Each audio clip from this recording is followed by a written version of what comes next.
Climate change, in all likelihood, is being caused by human actions. I don't know entirely how it works because I'm not an expert, but I defer to the scientists. And we have a general consensus. Consensus isn't fact. Scientists are often wrong. Things can change. But for the time being, this is what the mainstream expert opinion tends to be. I defer to that. I also know that because I can see things with my eyes, men and women exist. And there's a reason why I brought up the climate change thing. Because there is a trend of left-wing science denial that is truly absurd and terrifying, especially when these crazy people start writing, they write things out as fact when it's an opinion. Look at what Jesse Singal says. It's from 10 hours ago on Twitter. Quote, "There's no simple or even complex biological test you can apply that tells you who's a man and who's a woman." Roger Pielke Jr., coffee, director of the Sports Governance Center at the U of Colorado, said. He goes on to say, Jesse adds, "Every news story contains wilder claims like this. First of all, we can literally sequence DNA. We can tell if someone is genetically, got one chromosome or another. So yes, we quite literally can. Now, there is a complicated issue of a very tiny minority of individuals on this planet who go through pre-puberty transition, in which case their bodies don't develop the same way and would not have the same advantages as a biological male going through male puberty. That I can understand. However, that is such a very, very, very small amount of people. It's entirely anomalous. I mean, we're not going to change everything. Let me put it this way.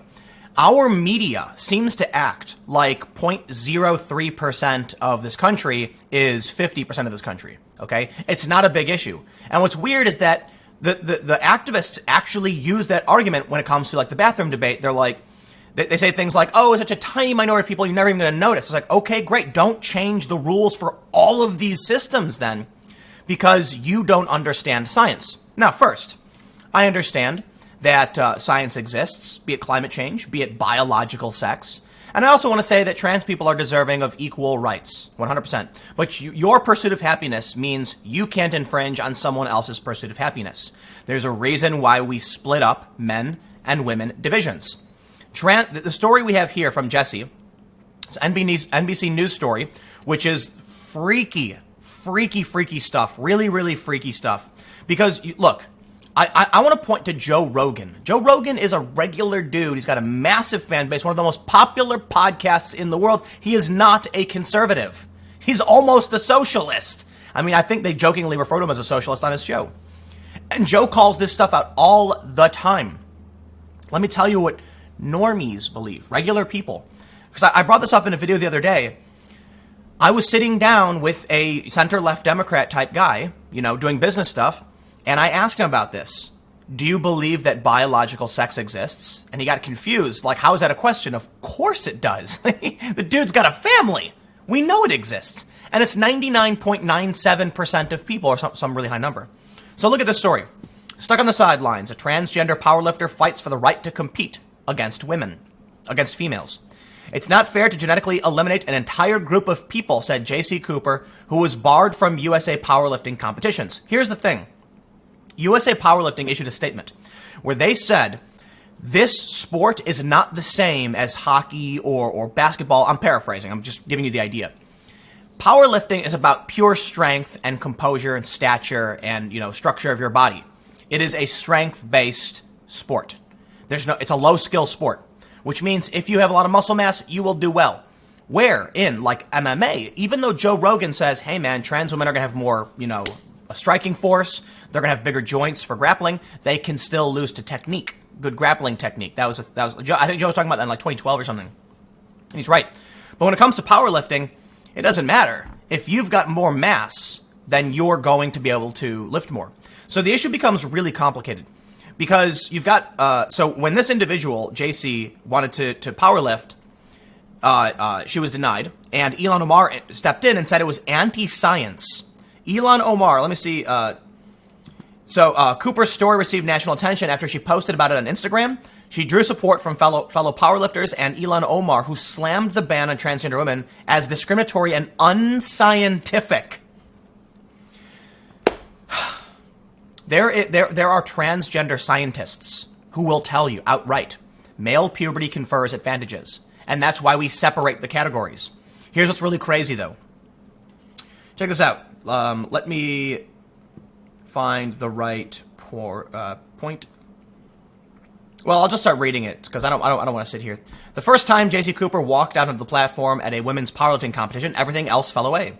Her years-long internal struggle over her gender identity, her decision to leave men's sports when she began transitioning, her doubts that she would ever feel safe if she returned to competitions. This is a good point here. Leaving men's sports. You went through puberty as a male, got bone density and muscle mass advantages, competed as a man against some of the best men in the world, and then decided to compete against women. Like, even with hormones, trans women will be a step above biological females. Not all of them. It's not absolute. And there's a big difference between someone who now that the trans kids thing is happening, where you've got kids who aren't even going through puberty, it's a different story. If a kid doesn't go through puberty and is put on hormone blockers and switches hormones, well, then they're not going to have the same advantages, and that's different. This is the problem with a blanket law that doesn't understand the nuance of what's happening. In a world that wants to take away our power and strength, Cooper, 31, said recently by phone from her home in Minneapolis, powerlifting is a way to gain that strength back and feel powerful and feel ownership of our lives. It helps us find strength within ourselves and helps us find strength in our bodies. Cooper signed up for more competitions, but to her astonishment, USA Powerlifting, the sport's biggest federation, told her that she could not compete in the women's division because of her gender identity. In an email, USA Powerlifting said she was denied because she had a direct competitive advantage over other women who were competing. It took me aback. I didn't want to put myself in a situation where I obviously wasn't welcome.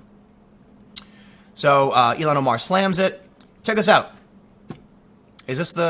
As transgender women become more visible and sought to participate in women's sports, athletic organizing bodies have grappled with how to respond, and critics of their inclusion have grown increasingly vocal as well.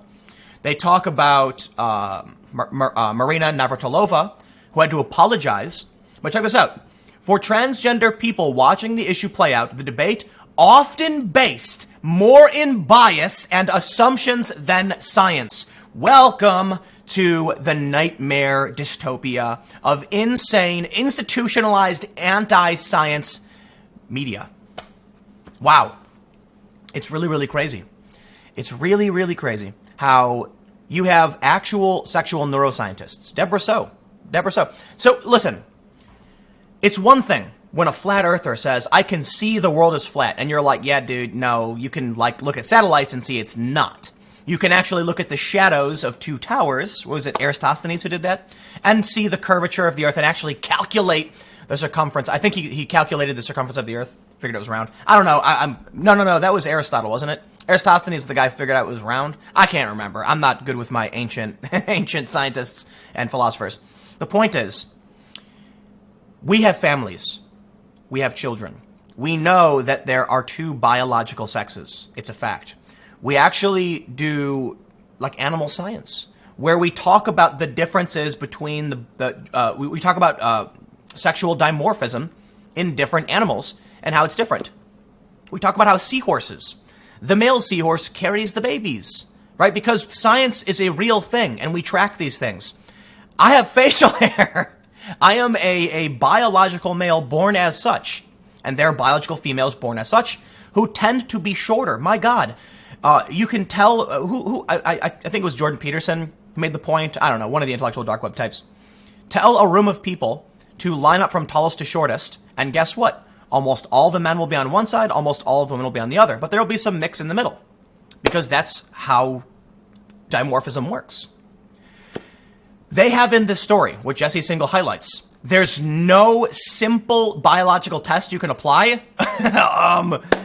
There is. There literally is. I mean, depending on how nuanced you want to get, considering that something like 99.87% of people or 84% of people are considered visibly and distinctly dimorphic, meaning 99.84% of people you can look at and say that's a man or a woman. 99.4. It also, you look, it can vary depending on how someone dresses, because social norms can change stuff. There could be like a woman who has like a short haircut and wears a suit, and you might think it's a younger guy. This is how this is this reality. I remember when I was like 12, I would get a phone. When I was like 12, I was at home, and this is like a common story. The phone rings, and it was a debt collector, and I was like, "Hello," and they were like, "Hi," talking to my mom, and I was like, this is her son," and then they'd be like, "Ma'am, please," and it's like they really think little boys are women, and that's why adult women voice little boys on cartoon shows. Like Tara Strong voices Timmy Turner, and Nancy Cartwright, I think, voices Bart Simpson. Yeah, I think she's Bart Simpson. I don't know, I could be wrong. The point is, older women voice young boys on TV shows. That's how it's always been. And that should show you that we understand the nuances of dimorphism. Jesse tweets, follow up, "I've written a bit about the strain of hardline science denialism on the left. It will generate massive amounts of backlash and do little to help anyone. Astounding to see it being disseminated by NBC, The Nation, the ACLU, Bleacher Report, others. Welcome, my friends, to the, it's like, I want to say like the end of days. Because, listen, we had, for a while, criticisms of the right, of conservatives, the religious conservatives, who were anti-science. And it was going on for a long time. Fox News ran an anti-evolution segment like 2 months ago. It blew my mind. And I do not like, no offense to those who do like the show. I'm not a big, I do watch Fox and Friends more than I watch CNN or any other show. But man, that really was like, whoa, they had a pastor or someone come on and talk about how science has proven evolution. I'm like, it's not real. And I'm like, what are you talking? It was something like that. I don't want to make it seem like they're absolutely insane, but it was challenging evolution. I'm like, why are you doing this?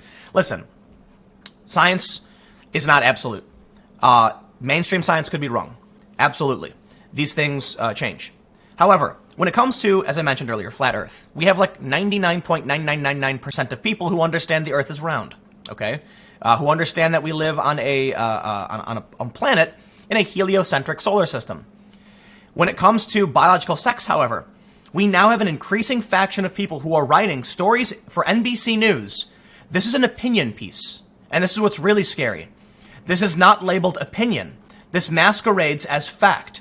And I'm pretty sure, because I use NewsGuard, that I'd like to ask them, because I'm pretty sure I could go through NBC News and pull up a ton of stories, probably more than half, that masquerade as fact when they're opinion. So first, let's talk about opinion.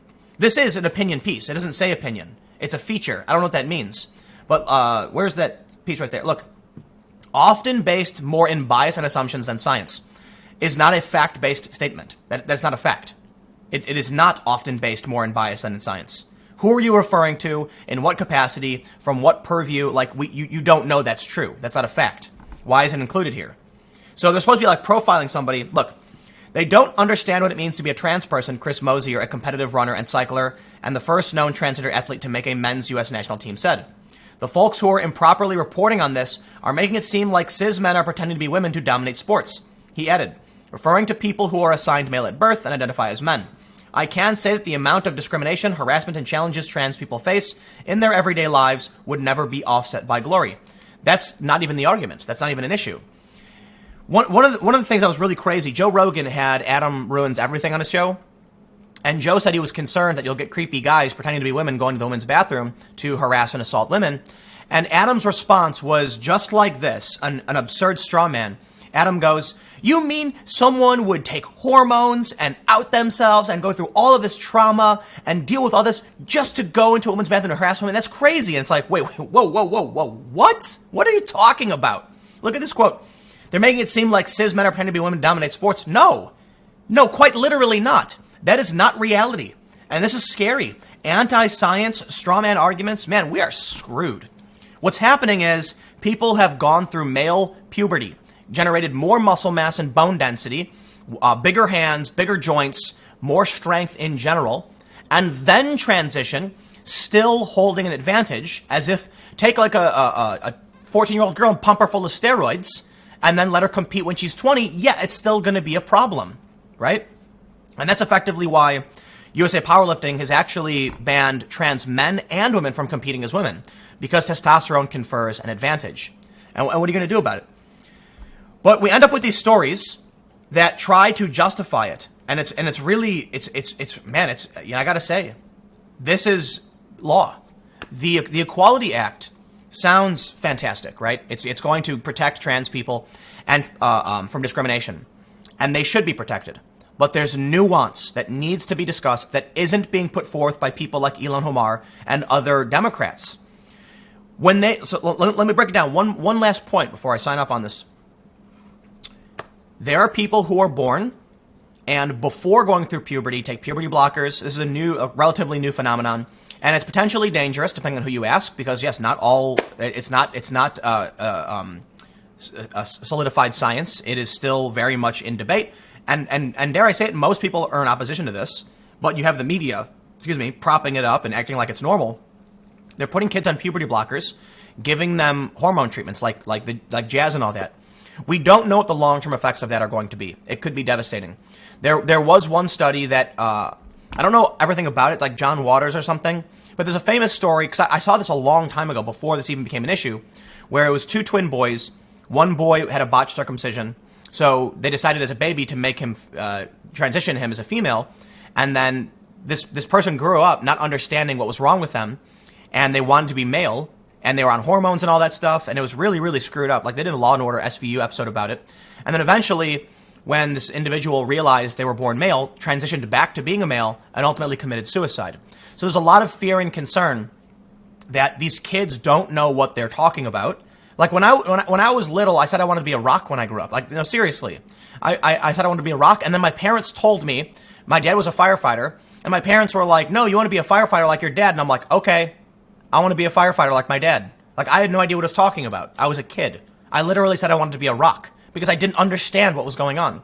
And now we're taking these kids who think they're pretending to be spaceships and cowboys and pumping them full of chemicals.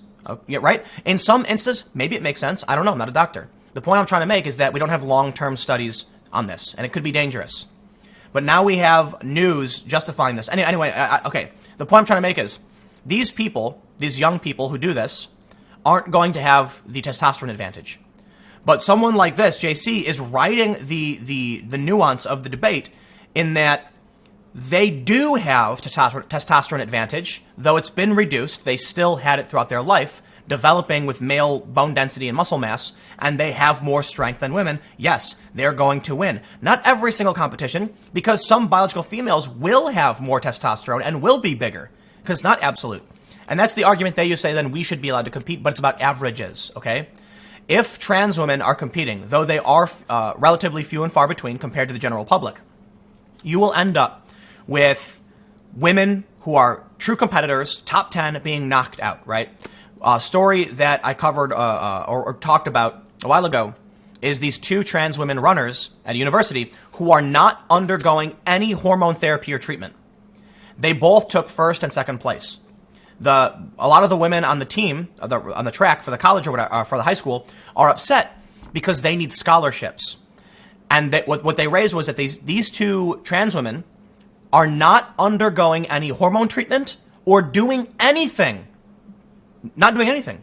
So here's the thing. Let me go back to this quote from, they say that cis men are pretending to be women to dominate sports.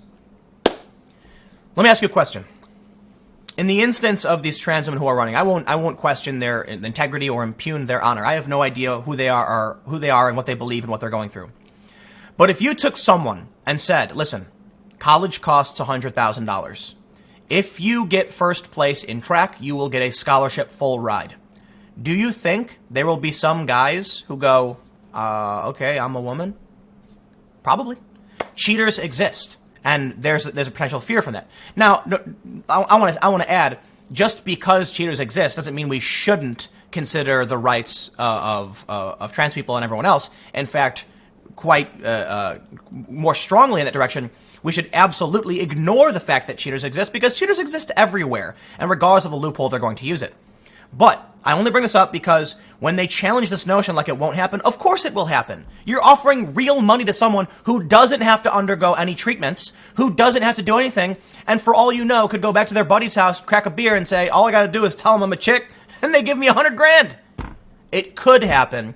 It probably does happen. This story is not about that. This story is about an individual who is clearly trans individual, taking hormones and all that stuff. But the issue is the nuance. if the Equality Act and all these bills open the door for people who don't have to do anything to be considered women, well, then you're going to see it a lot more. You will see it a lot more. Because in our society, we have certain protections for women specifically, right? So we have Equal Pay Act, we've got the Pay Fairness Act, Title IX, for instance, and all someone has to do to gain the advantages that we're supposed to balance. So listen, feminists will say that men have privilege, male privilege, white privilege. Okay, great. Well, now all the guy has to do is say he's not a guy, and he can gain whatever program you made for women. Think about this. Women's scholarships, meant to get more women in STEM. If a guy wants it, he can just say he's a woman. I'm not saying that guys will, not all guys, but it's going to be rare and it's going to happen. Again, I don't think just because they are cheaters doesn't mean we should take away or not consider the rights of other people, but it is a totally possible thing. Anyway, I'll wrap it up there. The issue is, for the most part, anti-science left is becoming more and more prominent. And what truly scares me about the left more than the right, and one of the reasons why you'll see me talking mostly about the left, right, is because they institutionalize all of these nightmarish things. Sexism, racism, anti-science. It's institutionalized. When the climate change deniers walk about, no one takes them seriously. Okay? Sure, there's industrialists, there's wealthy people, but in the mainstream, in TV and everything, it's not an issue.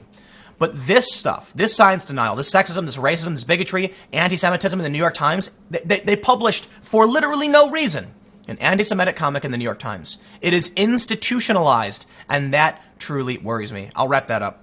We've gone for a long time. Stick around. I got more videos coming up later today. Next video at 1 p.m. I will see you then.